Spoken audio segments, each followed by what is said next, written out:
প্রিয় দর্শক আসসালামু আলাইকুম। তো দর্শক যাকে দেখতে পাচ্ছেন তার নাম হচ্ছে আনিকা। আনিকার বিয়ে শাদী হয়নি। আনিকা ইউটিউবে এসেছে বিয়ে শাদীর জন্য, কারণ আনিকার পরিবার নাকি আনিকাকে বিয়ে দিতে পারছে না। তো আনিকার ছবি দেখে বললাম যে আপনার ছবি তো ভালোই দেখতে মনে হয়, আপনাদের অবস্থা ভালো, বড় লোক এক কথায়।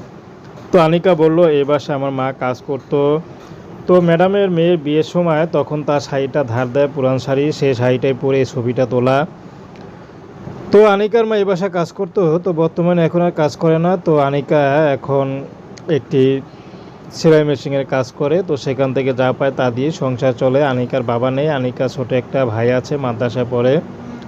তো আনিকার মা তাকে বিয়ে শাদী দিতে পারছে না, তো এই জন্য আনিকা ইউটিউবে এসেছেন, যদি ভালো একটা জীবনসঙ্গী পায় তাহলে বিয়ে শাদী করবে। সে যেমনই হোক না কেন, হোক বিবাহিত বা বয়স বেশি, তাতে কোনো সমস্যা নেই।